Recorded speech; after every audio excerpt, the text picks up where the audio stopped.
नमस्कार छात्रों, आज मैं आप लोगों के समक्ष विशेष अध्ययन कनुप्रिया के स्वाध्याय लेकर आई हूँ। यह एक ऐसा पाठ है जिससे 10 मार्क्स के प्रश्न आपकी परीक्षा में पूछे जाते हैं। तो ज़्यादा वक्त ना लेते हुए आइए इसकी शुरुआत करते हैं।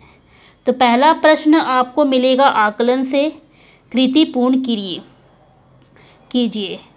कनुप्रिया की तन्मयता के गहरे क्षण सिर्फ भावावेश थे, सुकोमल कल्पनाएं थी, रंगे हुए आकर्षक शब्द थे, निरर्थक अर्थहीन शब्द थे।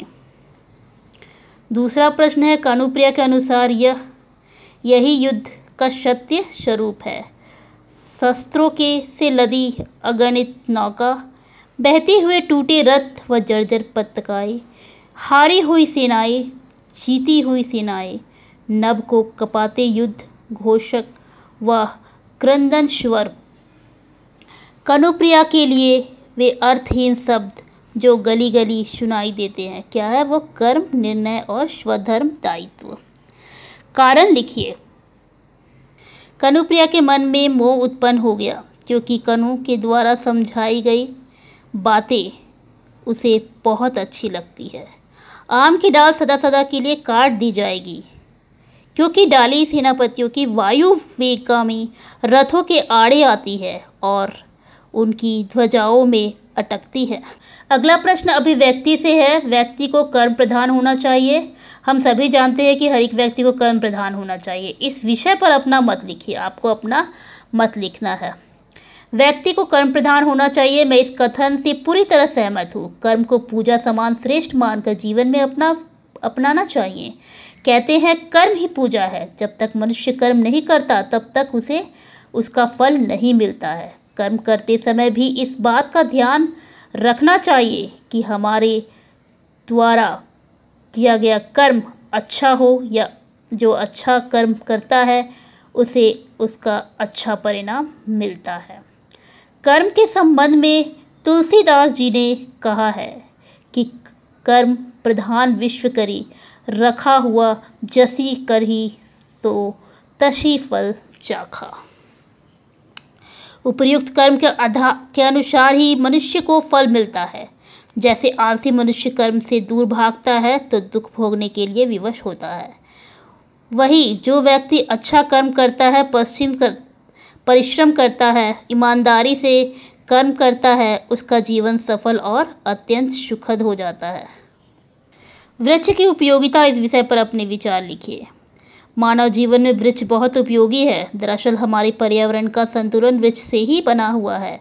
वृक्ष वातावरण में से कार्बन डाइऑक्साइड ग्रहण करते हैं और ऑक्सीजन छोड़ते हैं। ऑक्सीजन जीवन के लिए आवश्यक है। उसके बिना जीवन की कल्पना ही नहीं की जा सकती। इतना ही नहीं, वृक्ष जो आजीवन परोपकार का व्रत कार्य करता है। वृक्ष से हमें फल, फूल, लकड़ी और औषधि की प्राप्ति होती है। वृक्ष से शीतल छाया व सुगंधित स्वच्छ वायु प्राप्त होता है। अनेक पशु पक्षियों के लिए आश्रय होता है, उन्हें संरक्षण मिलता है। हमारी ऋतुओं के चक्र को नियमित बनाए रखने की में भी, समय वर्षा होने में भी वृक्ष सहायक होता है।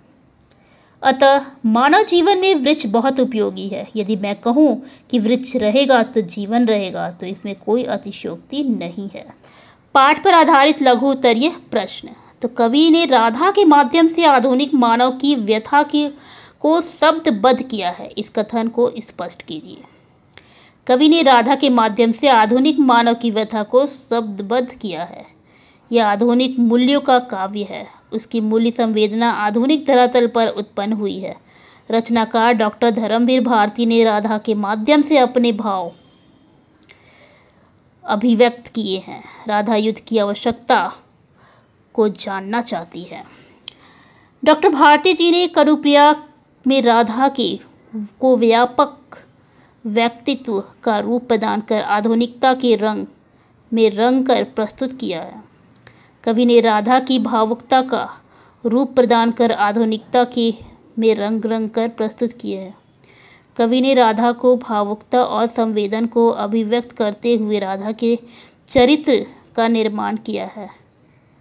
उनको राधा अर्जुन की तरह शब्दों की सार्थकता समझाना चाहती है। राधा के नए भाव सार्थक है और सब निरर्थक है। युद्ध की विभीषिका में परस्पर प्रेम व आत्मीयता कुचल दी जाती है तथा भावनाओं की को दबा दिया जाता है। उसे लगता है कि प्रेम त्याग कर युद्ध का अवलंबन करना निरर्थक है। उसे लगता है कि कृष्ण ने उसके प्रेम को साध्य न मानकर साधन माना।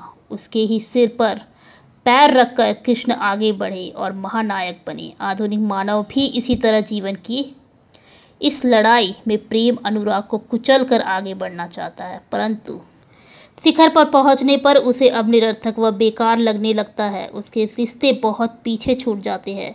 युद्ध में गांव के गांव उजड़ जाते हैं। इसलिए निराशा या हड़बड़ाहट के क्षणों में नदियाँ उदास होती है, परंतु स्वयं की को समझती है कि 18 अक्षयण्य सेनाएं जिसके पास थी उस महानायक की वह प्रेमिका थी। इस बात को उसे गर्व होना चाहिए। निराशा में भी इस तरह सकारात्मक विचार बनाए रखना राधा सिखा देती है हर मनुष्य को।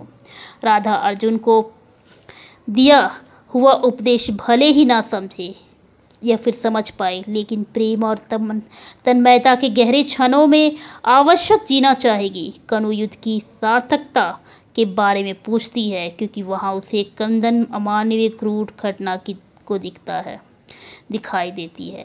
वह युद्ध की सार्थकता समझना चाहती है। राधा की मन का यह संघर्ष आधुनिक मानव की व्यथा का संघर्ष है।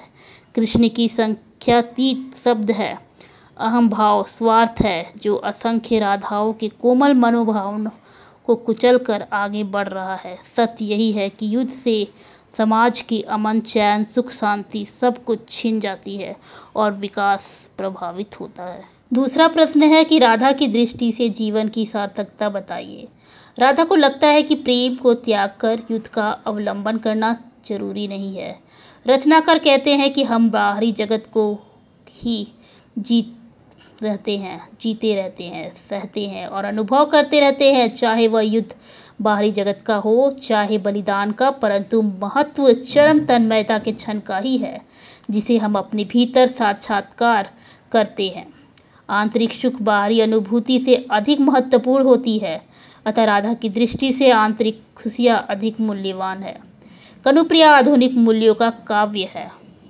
उसकी मूल संवेदना आधुनिक धरातल पर उत्पन्न हुई है। राधा को लगता है कि प्रेम त्याग कर युद्ध का अवलंबन करना निरर्थक व फिजूल है। युद्ध चाहे बाहरी जगत का हो या चाहे बलिदान का, परंतु तन्मयता के ये क्षण महत्वपूर्ण है जिन्हें हम अनुभूति करते हैं, अपने भीतर साक्षात्कार करते हैं। ये बाहरी लक्षण इतिहास से अधिक मूल्यवान होते हैं। इन चरण तन्मयता में ही जीवन की सार्थकता पाई जाती है। कनुप्रिया की राधा कृष्ण से महाभारत युद्ध को लेकर कई प्रश्न पूछती है। कृष्ण के इस तरह युद्ध का महानायक बनने से आहत भी हुई है, लेकिन युद्ध की भयानक से वह चलित हो उठी। वह यह भी मानती है कि महाभारत का युद्ध पाप पुण्य धर्म अधर्म के बीच का युद्ध था। वह स्वयं तन्मयता के गहरे क्षणों में जीना चाहती है और उसी में जीवन की सार्थकता समझती है। आइए जानते हैं रसावादन, जो कि इस पाठ का बहुत ही महत्वपूर्ण प्रश्न है। अक्सर परीक्षा में ये पूछे जाते हैं कि कनुप्रिया काव्य का रसावादन कीजिए। तो सबसे प्रथम हम लिखेंगे काव्य का शीर्षक कनुप्रिया है। कनुप्रिया काव्य के कवि डॉक्टर धर्मवीर भारती जी हैं। डॉक्टर धर्मवीर भारती जी की महाभारत युद्ध की पृष्ठभूमि में लिखी गई कनुप्रिया कृति हिंदी साहित्य जगत की अनुपम कृति है। यह आधुनिक मूल्यों वाला काव्य है। इतिहास के बदले हुए परिवेश में कनुप्रिया यह मानती है कि कनु ने उसके प्रेम को श्रेष्ठ न समझकर उसका प्रयोग साधन की तरह किया है। उसी के सहारे वे लीला भूमि से युद्ध भूमि तक पहुँच सके। राधा कहती है कि यह आम वृक्ष की डाल कृष्ण को बहुत प्रिय थी। राधा के ना आने पर वे उसी के सहारे खड़े होकर बंसी बजाया करते थे और उसमें बार बार राधा का नाम ठेरा करते थे। वही आम की डाली सदा सदा के लिए काट दी जाएगी। आम वृक्ष इसलिए काटा जाएगा क्योंकि कृष्ण के सेनापतियों की वायु वेगामी रथों को गगनचुंबी ध्वजाओं से डाल अटकती थी और अशोक का वृक्ष भी खड़ खड़ कर दिया जाएगा। राधा यह भी जानती थी कि यदि ग्रामवासी सेनाओं के स्वागत में तोरण नहीं सजाएंगे तो गांव भी उजाड़ दिया जाएगा। राधा स्वयं को ही समझा रही थी कि कनु अपने वर्तमान के आगे तेरे उन तन्मय क्षणों की कहानी से अनभिज्ञ है, अर्थात प्रेम प्रसंग को भूल चुके हैं। तू उदास क्यों होती है? तू और तेरा प्यार नितांत अपरिचित है, छूट गए हैं। अंतर्मग्न की राधा कहती है कि गर्व कर पगली कि तेरे महान प्रेमी के पास 18 अक्षैन्य सेनाएं हैं। इस संसार में भला ऐसा दूसरा कौन है? अतः कनुप्रिया को तो कनु की उपलब्धियां पर गर्व होना चाहिए। प्रस्तुत काव्य पंक्तियों के माध्यम से कनु प्रेम की दीवानी राधा के हृदय की पीड़ा अभिव्यक्त हुई है।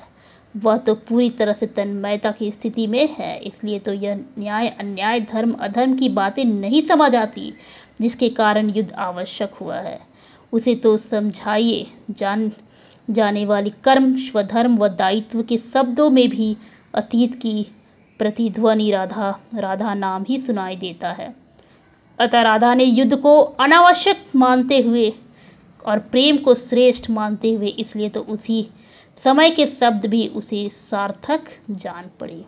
अतः अपनी वाणी को विराम देते हुए मेरा आप लोगों से अनुरोध है कि यदि आपको यह पाठ का स्वाध्याय अच्छा लगे तो अन्य दोस्तों सहपाठियों के साथ इसे अवश्य शेयर करें, सब्सक्राइब करें और यदि अच्छा लगे तो कमेंट में अवश्य लिखें। धन्यवाद।